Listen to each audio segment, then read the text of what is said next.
मशरिक़ वस्ता में Iran Israel जंग के बाद इजराइल की मुश्किलें कम होने का नाम नहीं ले रही हैं, बल्कि ईरान की जंग के बाद बिन्यामिन नेतन्याहू की मुश्किलें लगातार बढ़ती जा रही हैं। और इस वक्त जो बड़ी खबर आ रही है वो आपको भी चौंका देगी। जी हां, बिन्यामिन नेतन्याहू के खिलाफ एक और गिरफ्तारी वारंट जारी हुआ है। इस वक्त की बड़ी खबर, इस गिरफ्तारी वारंट की बड़ी वजह क्या है, इस गिरफ्तारी वारंट के बाद बिन्यामिन नेतन्याहू के खिलाफ किस तरह की मुश्किलें बढ़ेंगी, इजराइल पर किस तरह का दबाव बढ़ेगा, मशरिक़ वस्ता में इस गिरफ्तारी वारंट के क्या कुछ असरात हो सकते हैं, यही कुछ हम जानने की कोशिश करेंगे। लेकिन आपको बता दें कि बिन्यामिन नेतन्याहू की मुश्किलें बहुत ज्यादा बढ़ गई हैं और अभी अभी जो खबर मिल रही है वो यही है कि ईरान पर हमले के बाद बिन्यामिन नेतन्याहू के खिलाफ दूसरा गिरफ्तारी वारंट जारी हुआ है। इस गिरफ्तारी वारंट के आखिर क्या कुछ माने निकाले जाएं, यह गिरफ्तारी वारंट कहां हुआ है, यह गिरफ्तारी वारंट दरअसल किसने कराया है, या इस गिरफ्तारी वारंट की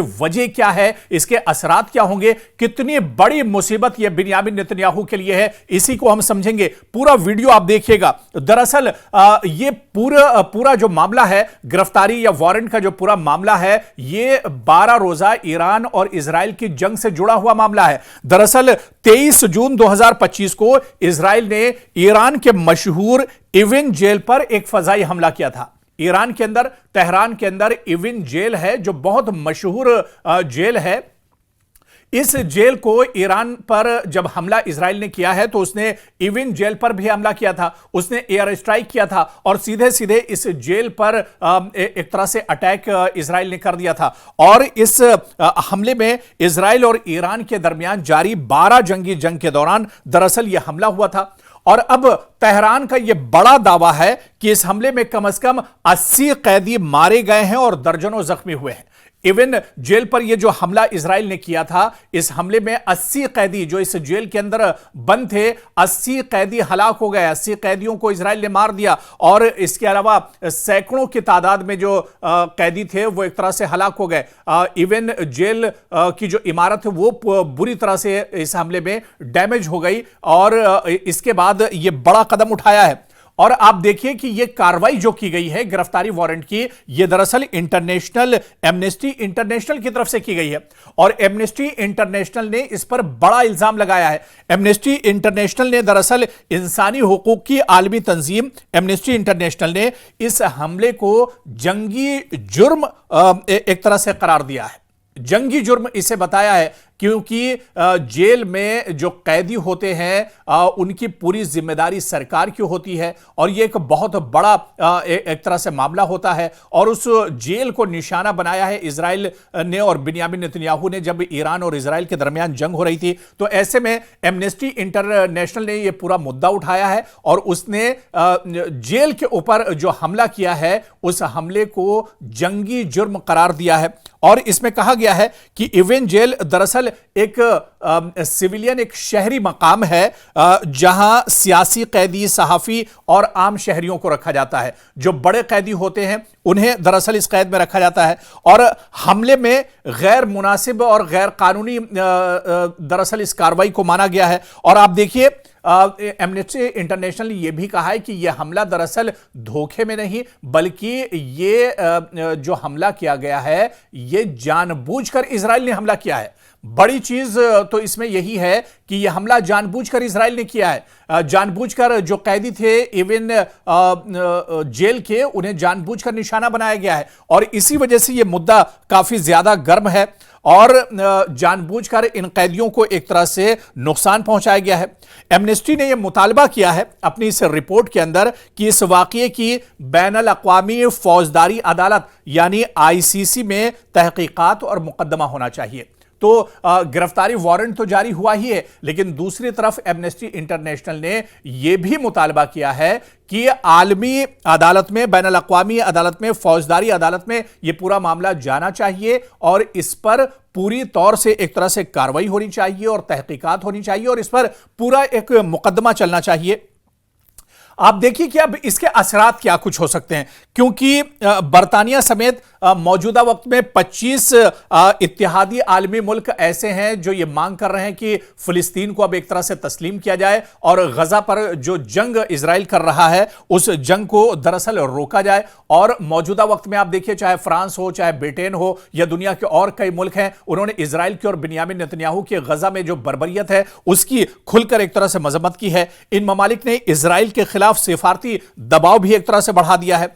तो वहीं पर आप देखिए कि यूरोपीय यूनियन और अक़वाम मुत्तहिदा में भी इस हमले को लेकर तशवीश का इजहार किया जा रहा है। जो हमला तेहरान के इविन जेल पर हुआ है, इस हमले को लेकर बाकायदा आप देखिए कि यूरोपीय यूनियन और अक़वाम मुत्तहिदा में भी इस हमले को लेकर अब तशवीश जाहिर की जा रही है।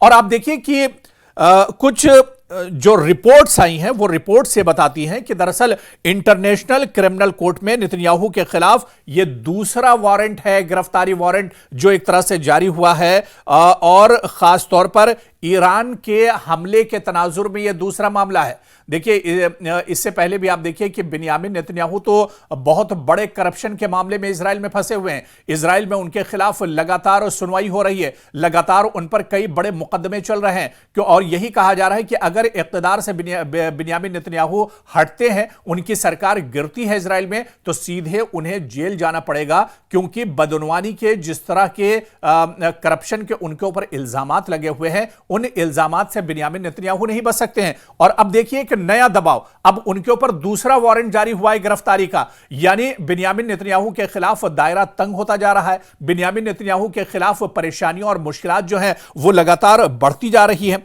और इससे पहले आप देखिए कि गजा जंग के दौरान किए गए मुबैना जंगी जराइम के सिलसिले में भी उन पर गिरफ्तारी का लगातार मुतालबा किया जा रहा है। कई मुल्कों में लगातार यह मुतालबा किया जा रहा है कि बिन्यामिन नेतन्याहू की गिरफ्तारी होना चाहिए। बिन्यामिन नेतन्याहू दरअसल कातिल है गजा में मासूम बच्चों का, बिन्यामिन नेतन्याहू दरअसल कातिल है महिलाओं का, बिन्यामिन नेतन्याहू दरअसल कातिल है इंसानियत का। इस वजह से बिन्यामिन नेतन्याहू के खिलाफ इस तरह की कार्रवाई होनी चाहिए। और आप देखिए कि इस कार्रवाई के बाद दरअसल अब जो इजराइल की पोजीशन है वो क्या है, क्योंकि इजरायली हुकूमत ने हमले को दरअसल डिफेंस और दिफाई मौकफ बताया है।